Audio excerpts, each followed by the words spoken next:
One. Yo, yo, baby. Boom! What's up? Mr. Black Magic Jimmy himself. Podcast. Thank you for joining me Who's that? today. Well, that'd be you, mate. It ain't me. No worries, mate. I've got no excuse. I only live 5 minutes away. True, true. I mean, the internet connection at your end's pretty good as well compared to mine, so no excuses at all. Yeah. And, yeah, Stranger Things, Season 3. We both watched it. I binged it in a day. I think you watched it in an afternoon and a bit. 2 days. Yeah, something like that. 6 episodes in one night and then the last 2 the next day. And Yeah, it was pretty dope, mate. what was your Pretty dope. overall opinion of the show? I mean, we touched a little bit on it before we came on. It's my favourite season so far. It's better than season 2 by far, which to me, big disappointment, really, because it was quite weak in its story. And it felt unjustified from season 1, because I was like, they could have stopped it at season 1, in all honesty. Yeah, best season so far. And the reasons why I think it is because it felt more like a movie than the others did, like a long 80s horror slash kid movie, I guess you could call it. You know, different like elements from 80s films all spliced in there, like the we were saying about the Russian guy who was obviously based on the Terminator, the Back to the Future cinema, which was like obviously fucking 80s reference. But the strengths for it for me were, I thought the acting was really good. The kids, as usual, did a good job. All except Mike. Mike was Eleven's boyfriend, right? Yeah, I think so. I don't really like him.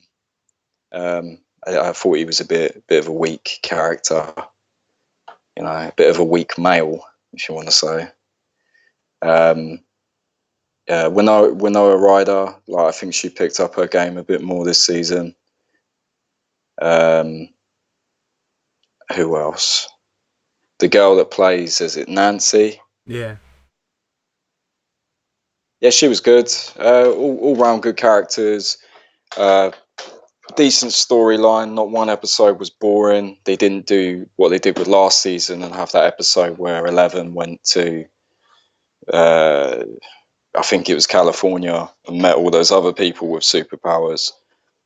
And that truly was a waste of an hour. Yeah. It had emotional payoff for me, felt a little bit sad at the end, with 11 crying over her apparent dad's death, although I don't think he's dead. I think he's still alive, and I think they hinted massively over that.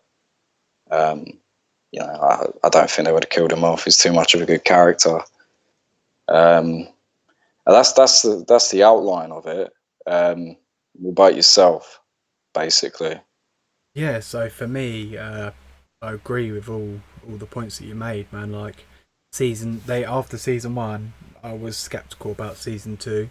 I was like, do they need to, like, where do they go from here? Kind of the story's finished, don't give it to me. And I think we both sat and spoke about it and was like, I don't know what they're going to do with season 2. It's not really needed. And then season 2 kind of came out. Yeah.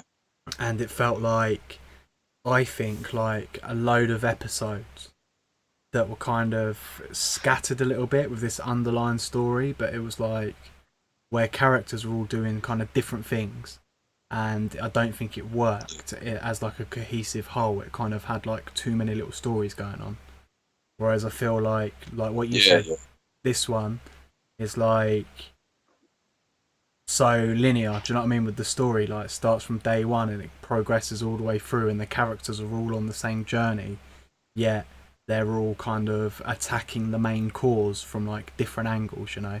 You've got the the curly haired kid, I can't remember his name, who's a little bit chunky, and Steve, kind of attacking it from the mall part. That's it, dusting. Attacking it from the mall, you've got the other kids with 11 attacking it from that way. You've got the adults attacking it from finding out about the laser gate and all of that. Um, I just think it works really well. Obviously, maybe there's a bit of a political agenda in there at the moment with all this kind of like women leading and being the all powerful things, you know, with like Mike being a bit of a weak character because Eleven's so dominant, and like that Hopper cop was just like a drunken buffoon, realistically, who kind of just reminded me of a guy with two actions, you know, get drunk and smash and shoot, you know. There wasn't really that like complex Yeah, it did layer. feel like it was. It did feel like it was pandering a little bit Yeah. to current social opinions, whatever, woke. But it also could be 80s tropes where a lot of the things that happened in that happened in 80s films, where Yeah. you'd have a strong female lead, an idiot male. So I guess it could be a mix of both. Yeah, I mean, I've got no issue with it because it was good. It's not like I hate those films, you know, like when you look at the Ghostbusters and you know Terminator Genesis or whatever, where they've got these like really strong women leads and the guys are like buffoons. You know, in Ghostbusters, you had Chris Hemsworth, who was like the absolute comedian, and the film was an absolute dive. So everyone criticised it, and it's like, oh, but you're criticising it because it's all women. I don't think that's the case. I think it was just a shit film. Whereas this, like, I'm not criticising it because of maybe what they did to the male characters, because I appreciate the story and I thought it was awesome. Like, they did well with it. So the political agenda or whatever kind of. Did you just fart? It sounded like you farted so bad. No, my mum pushed in the chair. That's funny. Yeah, but I felt like it worked, so I wasn't too bothered. But like I said, I think that Hopper um, character, like in the previous seasons, had like a layer of emotion to him with like his daughter's passing and so forth. Whereas in this season, that kind Yeah. of wasn't really touched on as much. He was just kind of a buffoon, you know. Still a cool guy. Um, the Russian guy, I liked. I think the Terminator touch on that was quality. Like the way they played it, and they did it so subtly, but you saw the comparison. Do you know what I mean? Like it wasn't Yeah, yeah, definitely. screaming, you know, it wasn't screaming. This is like some Terminator dude, but just with the jacket and the like frizzed hair, you know, that looks like he'd just been like Jack Nicholson off Anger Management with the electric thing over his head, just bowling it through, like constantly chasing him and that. Um, and I really liked that Billy his character as well. I think he played like a good emotional range, you know, like angry and all of that. And I think they pulled it out of the bag. Like they recovered the show after what I felt season two was like a weak season, and made me want more and made me look forward to a season four. Whereas after season two, I was like, ugh, season three, really? You know? Well, I only watched season 3 because it was out. I had access to it. I felt like it was worth giving a go. I wasn't excited for it, and then I started watching it, and that's when I was like, oh, pleasantly surprised instead of massively disappointed. Mm. You know, I'm not gonna go into it, but you know, I'm referring to Game of Twats. You know, but the old it would just turned out to be a piece of shit. Yeah. But if they do one more season, I think that'll be enough. Anything past that is just going to be stupid Mm. because there's only so much these kids can go through, you know, before they're actually, you know, messed up. Yeah, I mean, you have, I think the Duffer Brothers or whatever they're called said about it in an interview and said there is only so much like these kids can go through with this creature and this like upside down world that we can justify. And that's why I think your point about the guy managing to get out into and be in Russia gives them the motivation to go there or to hunt him down and get him back, you know. And I think they Yeah. needed like that story, because if that thing was like in Russia and nothing was there that they needed to go, they'd be like, yeah, fuck it, we'll leave it for the Russian town. Do you know what I mean? Like someone else can deal with it or whatever. Like, or they just would never know about it because it's in some like little military base over there. Um, but I Yeah, liked it's your, a bit of a shame it didn't touch upon why the Russians were there though, and what they was actually trying to achieve. yeah. I mean, I think that was a little bit of the story that maybe we'll find out in season 4, why they're trying to, keep this thing um, living and trying to access the world and what for. I mean, you had the theory about the portal. If you want to explain that. What with Hopper, Yeah. with Jim. Yeah, yeah. I don't think he died in that explosion. I think because when it pans out, there's a ladder on the left side. He either climbed down it, and I think he went through the portal before it got closed for good, and ended up in the Russian world. Well, not Russian world, in Russia, through the portal, and now he's a prisoner. I mean, that's just that's what I think they hinted at, and I think season 4 is going to be something to do with that. I think they're going to go through the portal into the world, get to Russia, and try and rescue him. Mm. You know, that's the only way I can see it carrying on, because he defeated the creature that was after them after 11. So where else is there to go? Because that's the same thing that's been following him around since season 1. Yeah. Yeah, that makes a good point as well. Like, they have to go through the upside down world to get to Russia, which means they're going to have to Yeah, open the portal and face all sorts of shit in there. Do you know what I mean? Like, whatever it is, the dogs and weird looking, fucked up things. Um, I'd just like to say sorry to anyone that's been listening for the last 12 and a half minutes. Spoilers, and more spoilers. Because fuck it, why not? So yeah, sorry about the spoilers. If you haven't watched the show, but a kind of hints in the name, Stranger Things 3 review, which would probably let you know that we're talking about the show and everything that happened in it.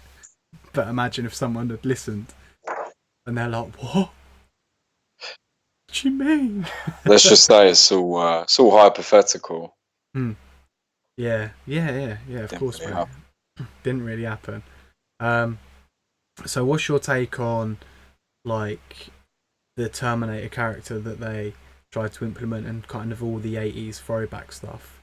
Do you think they overcooked it a little bit, or do you think it was used nicely in the film? Because I even think the big monster thing that was chasing him, the mind reader or whatever his bloody name is, kind of reminded me of like Alien as well, just because of the like face Yeah, hugger kind of aspect of it. yeah. I mean, the big thing, reminded me of sort of Cthulhu, Lovecraftian horror. Mm. I think they got their influences from that. Like I said, it looks like something out of Bloodborne, which is Lovecraftian horror. Um, yeah, I think it's like a fine line between overdoing it. Like, we get it's the 80s, and they kept showing Coke cans. It's obvious product placement. And when Lucas is talking about the Coke, he's like doing it like an advert. Yeah, It's obviously sponsored by Coke. Um, and sort of like, yeah, the mall with all these 80s shops. And I think even if it weren't set in the 80s, it would still be a good show. It's not a deal breaker for me. It's like, I was born in 88. I watched all the films that come out in the 80s, so I could get it. And for people that didn't live then or have no idea what it was like, what difference does it make to them? Because you're relying on nostalgia. mm. So for someone with a fresh perspective comes and watches it, I don't think it's going to change one way or the other, because it's just, I mean, you look where they live, apart from the cars and sort of the clothes, it could still look like today. So there's a fine line, and I think It's a bit too much sometimes, but then you forget about it because the story's good and the characters are interesting. And that's the thing, the characters aren't 80s kids. They're more like this generation in an 80s world, if that makes sense. Yeah, I mean, obviously they have the like childish games and stuff like that, you know, like Dungeons and Yeah. Dragons and all of that. But I do get what you mean. They're like mature beyond their time, probably because of some of the shit they've Yeah, had to they're, deal they're with. not like, you remember like the Goonies and I don't know, Sandlot kids. You remember they're just all a bunch of idiots that had no idea how to get out of the trouble they're in. Mm, Whereas these kids like have a brain, and it feels like they've moved away from that 80s trope because even though they get into trouble, you know they're going to figure out some quite clever method of getting out of it, you know? yeah, yeah. I mean, Whereas, their music and stuff, like I felt, was a bit overused sometimes. Felt like there was always like a oh, little, what, the pop music? yeah, you know, just like all the time, like Yeah. bumping in that like 80s pop. Um, Yeah. and every now and then I was like, oh, but maybe that's because I binged it. So you notice it more because you're watching it like bam, bam, bam, bam, bam. Whereas if I'd watched it like once a week, I've probably already forgotten about the soundtracks that appeared in the first episode. Now in the second episode, completely different. I mean, you have to ask yourself how much does the music serve what's going on the screen? And you got to think that most of the time it's just in there just to play an 80s song. It's not like to serve the audience or what's going on. Apart from like, you know, when they do the never ending story, that was funny, Mm, you know, like it made sense. But when they're just playing, I don't know, some song over a scene, like where they're in the fields and stuff, it's just like, yeah, this is the 80s. If you didn't know already, you know, here's another 80s song. It's like it's like Star Wars. They got a jam Darth Vader in there, so you know it's Star Wars. It's like we get it. yeah, You know, we don't have to be fed like every 5 minutes. Oh, this is the 80s. Here's Star Wars. Here's ET. Here's Back to the Future. It's like, are they doing it because they love it so much and they just want to shove it in there, or are they doing it to just like write home again and again? You're watching something that's set in the 80s, but we've already watched 2 seasons where we already know. yeah, Do you know what I mean? yeah. I mean, Yeah. that's my only like real criticism of the show is that kind of constant reinforcement that we're in the 80s, we're in the 80s, we're in the 80s, we're in the 80s, we're in the 80s. It's like I get it, but I'm like, if I forgot about it, maybe the show would lose some of its oomph, like, which sounds weird, but it's like I think it all creates like the atmosphere and the vibe and the time and everything.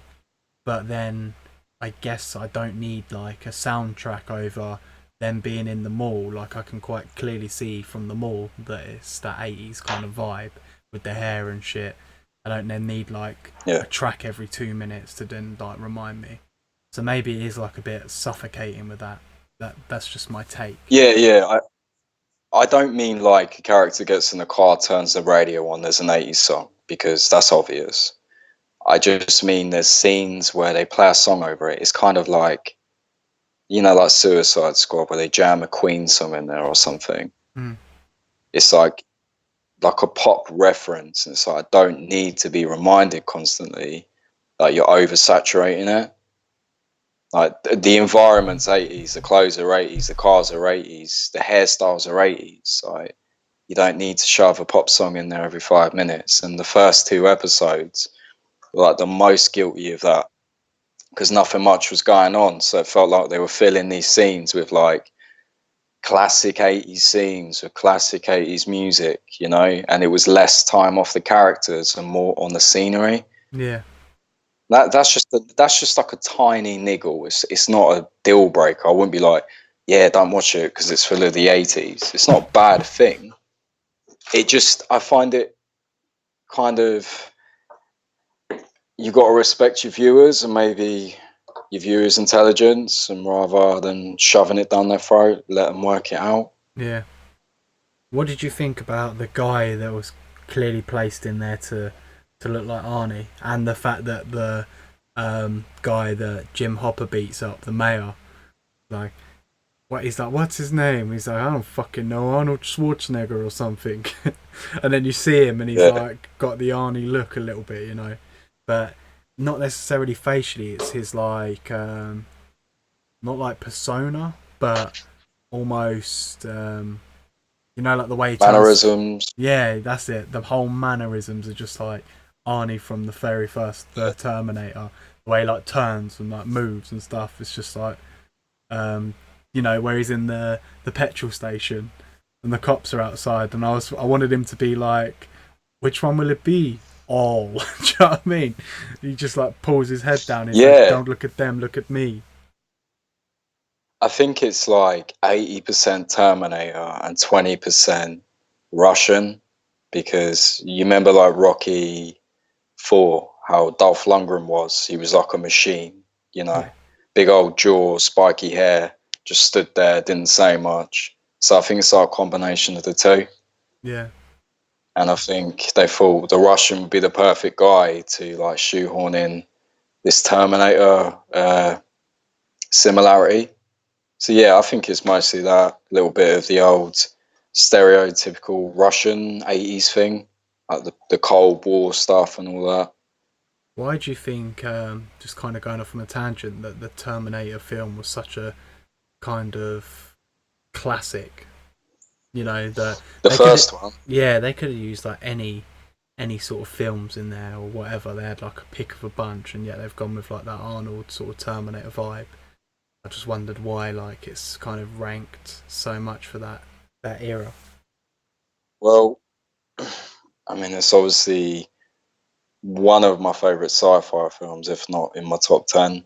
That and number two. But the first one was great for me because it had a dark, gritty atmosphere to it, like the correct terms like film noir, where it's like a very dark film. It's mostly filmed at night. Um, it's very stylish for its time, even though it was a B movie.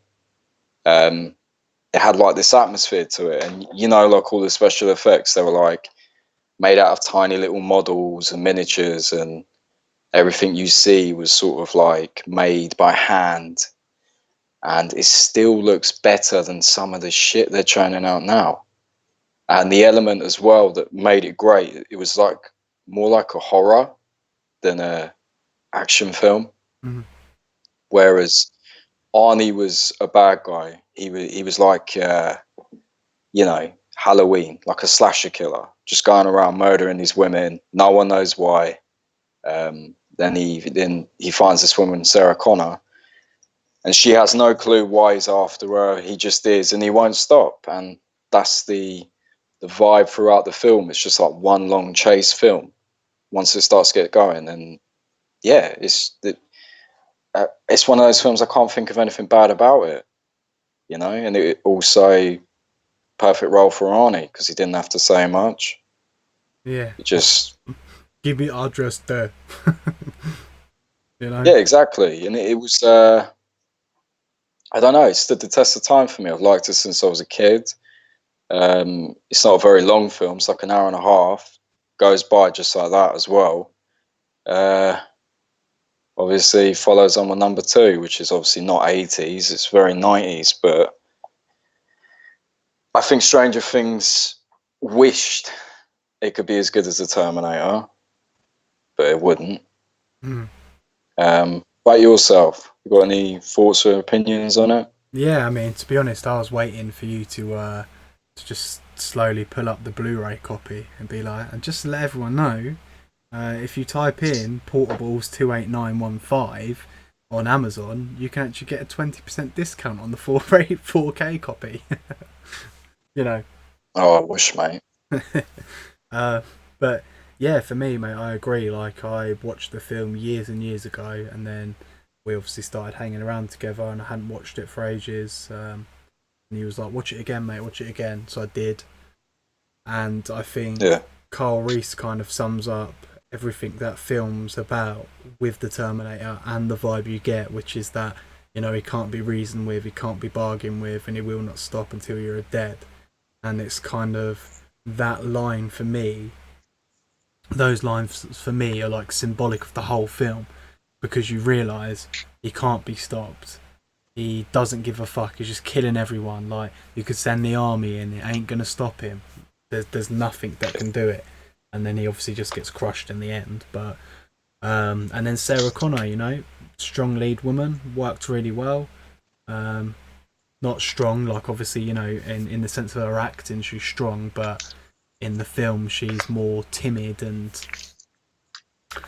unaware of her situation and her responsibility in the future of things to come. But I think her acting is strong, and I think probably carries the film a little bit. Just because I think the film's centered around her, so obviously she has to deliver, and if she didn't deliver, the film I think would probably slip down a little bit for me. But that's just my take on it. I think I rate Arnie as the Terminator, but Arnie as the Terminator bopping around chasing after someone who doesn't believe, someone you don't believe is actually intimidated and actually threatened by this situation, is only going to lead to a shit film, in my opinion. So I think she delivers well on everything she had to do, for that. Yeah, yeah, I agree. I also think Carl Reese, played by Michael Bean, did a really good job with that character as well. He was convincing as this sort of guy that grew up in a war, who was constantly living on the edge. Didn't know how to lead a normal life, Hmm. and was pretty much there to protect her, even if he got killed, which he did. You know, He I think it was a very good film. he that film for him just reminds me of like one big fucking anxiety attack. You think Pretty much. you think you're calm and composed, and you're just waiting for something else to happen, and then it happens, and you have it, and you're like, oh shit. And then you react, and then you go calm again, but something's round the corner, and then bam, it comes back. And it just Yeah, cracks me up. Kyle PTSD Reese, mate. Exactly. And so yeah, You know, he definitely does well on delivering um, the I the gotta say character. though, one little problem I have with it is Kyle Reese. You never see him wash. And when he first gets into LA from the future, he nicks a tramp's pants, and you never see him wash. He nicks brand new trainers, but he nicks a tramp's trousers, right? And then he rescues Sarah, and then they end up having sex the next night, and he still hasn't washed. So James Cameron must know women, mate. He must have it down, you Yeah, know. either that or they just didn't wash in the future because they were always in the war zone. But I swear he's sitting there with his top off, or is that when he's just on the bed after being chased in the That's tramp's when it's just pants? nattering. Yeah, That's when he's nattering. But he does wash after they've had sex. So Sarah Connor was down for some kinky shit, mate. yeah. I'm a bit I'm just checking out my stream for anyone that's watching while I keep looking away, because saying I've got some dropped frames apparently. So I'm hoping that the stream Okay. and the video is going to be fine, but and my scene Uh, switch has just died as well.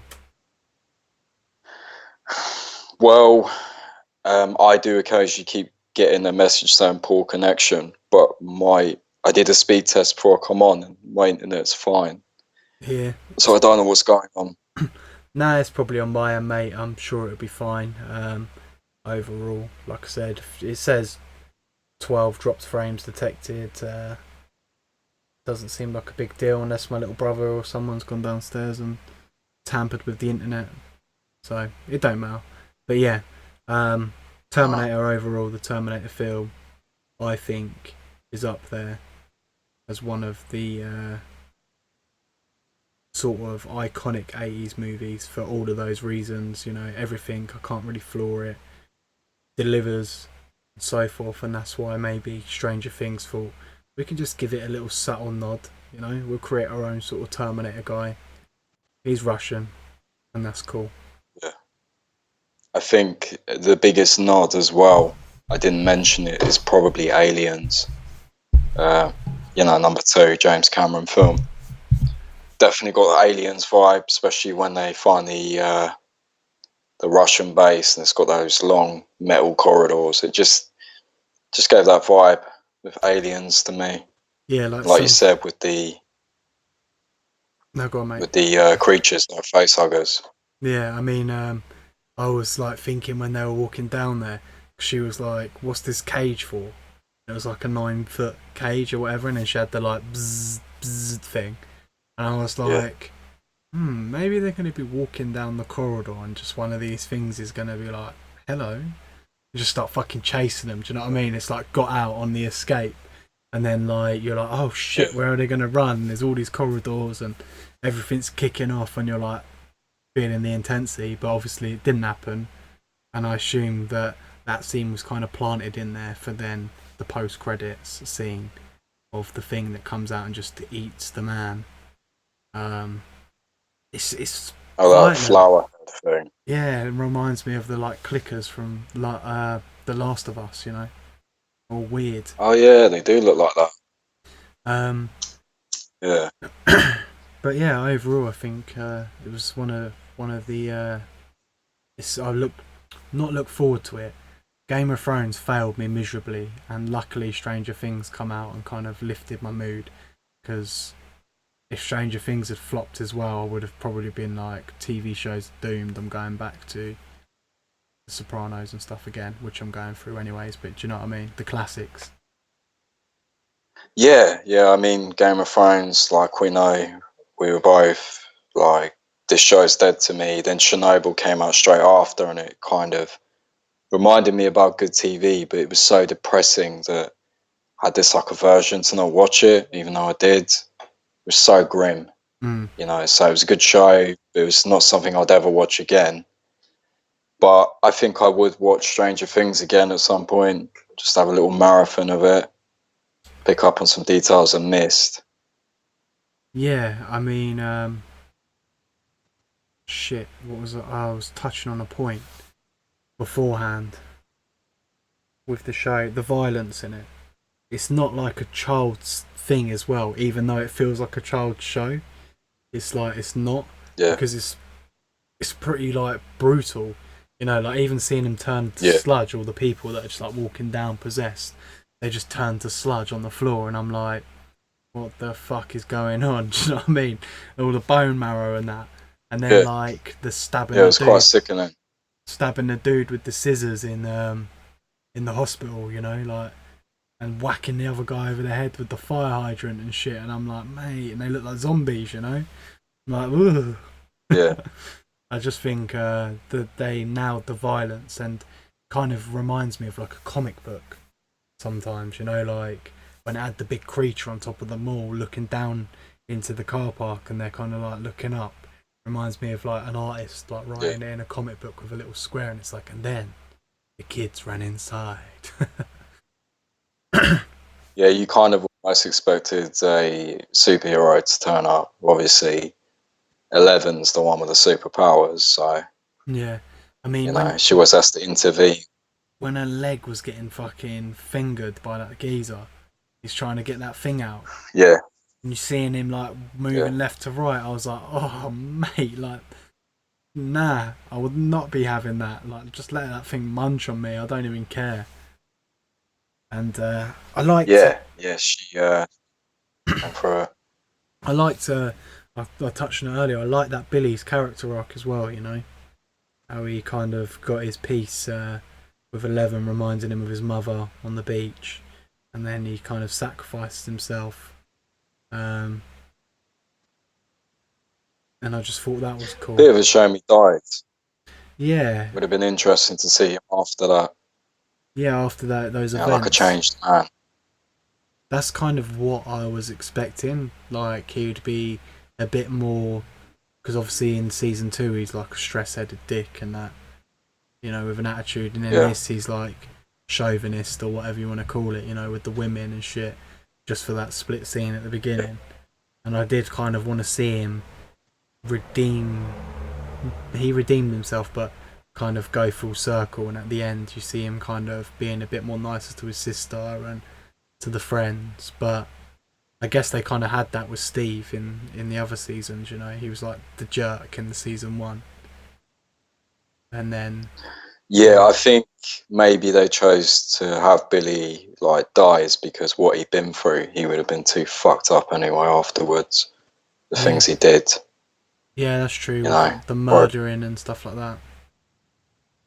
yeah, even But though obviously it wasn't him, he was still aware of him doing it. yeah, yeah, because he has that moment in the sauna where he's like, I'm sorry," you know, he's like broken, and then Yeah, he just goes absolutely mental, like breaks out of that thing. Just really good range. yeah, As well as 11, her role was really good. You know, I think she acted really well, and I think she's kind of the core of the show and kind of holds everyone else together.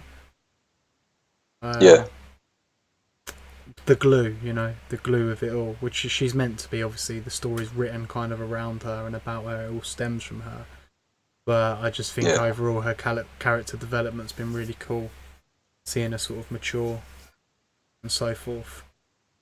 No, yeah, I agree. Especially as she was like a mute, some kid that was from a lab that'd been experimented on since she was born. You know, so she really come out of herself in this season. But yeah, she's definitely the best character. Um, I think Dustin's hilarious. Erica was pretty funny. I thought she was a bit too much at times, though. Yeah. Bit too, bit too comical, you know. Um, Steve is funny. Shame he didn't get with a bird at the end because I thought they would have made a good couple, but you know, Politics. that's all the else. She's not straight card, whatever. Maybe she But turned straight. yeah, I think anyone would after they went through that. Or if you were straight, it'd make you turn gay. I don't know. So, Sean, let's do this red letter media style. Would you recommend Stranger Things 3? Yes, yeah, I would. I'd recommend it if you got a sense of humour and you're not too in love with your 80s films, because then otherwise you'll just be seeing that when you watch it. Hmm. Rather than that, yeah. Interesting, And Joe's interesting. going to say no, yeah? Just to counteract the point. Well, you know, Shit, mate. that's that's my job in it. So, no, I would not recommend this season to anyone because I just want to watch it to myself.